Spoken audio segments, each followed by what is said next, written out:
Hey, what is going on, guys? It is Young here, and today I'm back with another Fortnite video. And in today's video, I'm gonna give you guys some tips and tricks on how to destroy the entire lobby. And I have a really good gameplay to showcase that. And this is a 24 kill game that I had. And not only that, I was able to just annihilate every single player I was going against. And there's definitely a lot of situations where I was low HP, low mats, and some situations where I just hit people with some nasty plays. So I'm gonna cover everything of that in this video. And before we get into the video, I have a V-Buck giveaway. If you guys want a chance to win some free V-Bucks, all you need to do is to drop a like on this video, make sure you guys subscribe to the channel, turn on my notifications, and as well leave a comment down below of your Xbox gamer tag, your PSN gamer tag, or Epic account. And as well, make sure you guys have me added and supported as a creator. All you need to do this is go over to the item shop, hit X, go to support a creator, and then type in my code, and my code is Young Humor. And once you type that in, all you have to do is accept it, and you will have me added and supported as a creator. And just remember that every 2 weeks the code resets. You're gonna have to retype in Young Humor every 2 weeks. And lastly, I'm starting up my Twitch channel, so if you guys want to see some live gameplays, I'm gonna go for a lot of solo squads, high 20 kill gameplays. And if you guys want to see those type of gameplays, make sure you guys follow me on Twitch. It's going to be Young Humor TTV, so make sure you guys follow me if you guys would like to see that. And alright guys, let's get right to the video.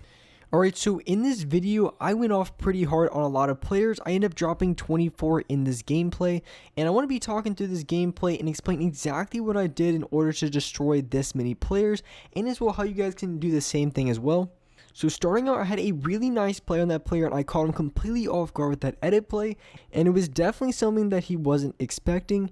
And if you want to be able to just to run through lobbies and run through a lot of players, whether you're going against a good player or maybe an average player, even a really good player, one thing that you have to do if you want to be a lot better player and will be more consistent in gunfights is you have to be a lot faster than you are now. And what I mean by that, it could be faster at editing, faster at decision making, faster. There's a lot of different things that you could be faster at, and that's one thing that I've tried to improve on. It could be just as simple as being faster at just dropping your stuff. So maybe if your teammate needs ammo, if he needs mats or something, being able to drop everything really quickly could also be a useful skill. So learning just how to do everything quickly and more efficiently is going to set you at a huge advantage to win a lot more gunfights, and as well just to run through lobbies. Because you see the top players when they play really quickly, and they know how to outplay us very fast. And probably one of my favorite players to watch is Mr. Savage M, just because he's such an insane player. In my opinion, he's probably the smartest player in the game. He's insanely good, and he's really quick with his edits, decision making, and pretty much everything in this game. And here in the situation, as you can see, I wasn't, had the best HP, but I go for a pretty good trap kill on this player. And this is just one of those trap kills. If you guys want to do the same thing, it really just comes down to knowing what kind of plays you can go for and what plays kind of work. Because I don't remember exactly when, but I remember I saw someone go for that type of play. They placed a cone over someone, like I seen. So if you're ramping up next to a player, I saw someone place a cone and then immediately go underneath, place a floor, and then place the walls and go for the trap. I thought it was a really sick play, so in case I ever get into a situation where I needed to use it, I can use it. And that situation right there was something that I could have used it in, and I was able to pick off the player right there. And that's something that I've been able to pick up on a lot, and made me a lot better player. Is I'll see these pro players or see really good players, and I'll see certain things that they do that could be completely new to me, something that I've never seen before. That's been a really good play, and just because I've seen them do that one specific play, then I'm going to try to figure out exactly how they did that play, and as well, I'm going to try to use it in my gameplay so I can become a better player. And that's one thing you have to do if you want to get better at this game, or if you just want to be able just to run through lobbies or run through every single player in the lobby, is you want to try to know every single, which way and counter to every single play. You kind of just have to know about a lot of things in this game, a lot of game mechanics and different things like that. And for me personally, there's been one specific thing that I know that I needed to improve on, and something that I've been working on a little bit, and that's been in-game. And I don't mean just like a normal in-game, I'm talking like those scrim type of in-games where there's a lot of different players from different angles, they're boxed in, and just different situations like that. So the end game has been one thing for me that I feel like has been a weak point in my game that I've been working to improve on. So I've been playing a lot more of the competitive, like the cups, the events, and different things like that, and as well just watching other people play like the pro players and kind of seeing exactly what they do in the end game that makes them so dominant and allows them to win those type of games. Because honestly, when it comes to the end game, it's just something that you have to learn. And when it comes to scrims, that's pretty much all it is. It's just pretty much just, are you good at end games or not? And as well, it could be just a little bit of RNG of finding rift, finding launch pads, and different things like that. But honestly, for scrims, for those guys who play it, it's mainly just you pick a landing location, you grab your loot or whatever, you get max on everything, and then it's pretty much the end game that you just have to worry about the most, and that's where it gets the hardest. And if you want to be able to win those type of games or competitive lobbies, you're going to have to be a good player when it comes to the end game, or you're going to have a very difficult time to get any sort of points, any sort of wins in those type of games. And so with that being said, I really do think I've improved in my in-game a lot. I've been able to win a few of my games. And for those of you guys who are watching my stream that I had just the other day, I was playing in the Blackheart Cup. And it wasn't just like the normal, everyone was in it. It was the semi-qualifiers where you had to be in the top 3%. And then eventually the finals. But in the top 3%, the first game that I had, I ended up dropping 20 kills in that game. And as well, I had a really good in-game. I had some good rotations. And for a good solid few games at the start of it, I ended up getting to number 1 above a lot of the top pro players. But of course, after time, they got a lot higher than me. They got a lot more points.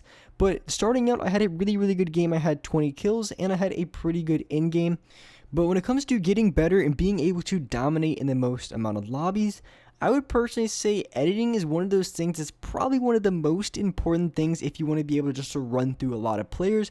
If you're a really good editor, it's going to be very difficult for a lot of players to do any sort of damage to you, because you're going to be able to get out of a lot of sticky situations, and as well it's going to be very difficult for them to even predict when you're going to go for an edit play, when you're going to back out, or pretty much whatever you want to do, because you can go any direction or do anything at any time just because you're a fast editor. So I personally feel like editing is just one of those things that's going to be the most important thing that you guys want to be really good at or practice on if you want to be able to dominate the most amount of people in your lobbies. And that's just one thing that I've talked about quite a bit when it comes to outplaying better players, is if you can become a very good editor and a very fast editor, you're going to be able to outplay a lot of good players, because you're going to become very unpredictable in a lot of your movements and a lot of your decision making, just because you are able to edit a lot faster. You have a lot more options when it comes to challenging gunfights, so it's going to make it a lot harder for sweatier players to kill you, and it's always just one of those things that's just a lot better to become good at. So editing, building, and of course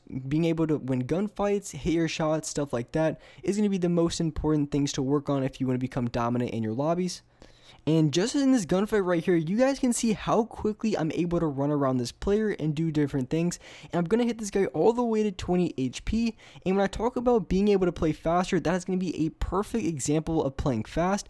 As you can see, I was just working this guy left and right, hitting this guy with a couple edit plays. And if you didn't catch what I did there at the end, one thing that I like to do a lot when people are turtling is I try to make them drop their turbo build for just a quick second, make them think I'm going for a reload. So what I do is I spray maybe like 10 bullets or so, and I pause for a few seconds, and I shoot another 5 bullets, I pause, and then I shoot again.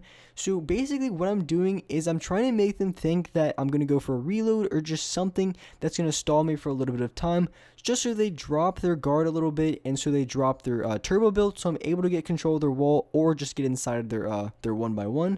And that's just something that's really, really effective and a really good tip that you guys should be using if you want to be able to just get inside someone's box who's just camping in it. If they're just sitting there with turbo build, just space out your gunfire a little bit, because pretty much everyone, the second you start to go for reload, or just the second you start to go for anything, most of the time that they're going to drop their turbo build, they're going to try to pop a heal, because like that player, he was super low. So I'm sure eventually over time, this guy was eventually just going to pop a heal or something, and I could have gone for the play right then and there. So here we come down to the final 2 players in this lobby, and I'm getting sprayed really, really hard from up top, and I saw a guy below in my build. So the reason I decided to jump down, because I knew I was going to catch this guy completely off guard, because his teammate was just spraying at me, worrying about me from above, and then all of a sudden I dropped down on this player. He had no idea. He was trying to pop the campfire, and I was able to finish off that player right there in that situation. So here the zone is coming in. It's a 1v1, and I'm not even really going to try to go for high ground, because I'm going to have to move to the next zone anyways. I mean, if I wanted to push it, I do have glider ladders to get down really quickly if I wanted to, but at the same time I'm not trying to burn a ton of mats, so I'm keeping my distance a little bit. I'm seeing if I can try to break his structures or anything like that, and this guy's building pretty good. He's building with floors and pyramids, so I'm not going to be able to destroy his structures very quickly. At the same time, he's building with a lot of mats, so there's a pretty good chance he could be running low on mats either way. But anyways, I decided to just keep low ground, and I'm going to use a launch pad to get to the next zone because it is sort of cross. But I did notice that this guy came off the high ground, so I decided why not. I'm going to go for high ground, try to get a shot on him while the zone's rotating over. I ended up getting one shot, hit him twice, go for a quick edit play, hit him with the third shot, and was able to finish him off. And with that being said, that's wrap up for this video. Hope you guys enjoyed this video. Hope you guys liked it. And if you could, drop a like on this video. Make sure you guys subscribe to the channel if you haven't already. Turn on my notifications to be notified for every single new video. And alright guys, I'll see you next video.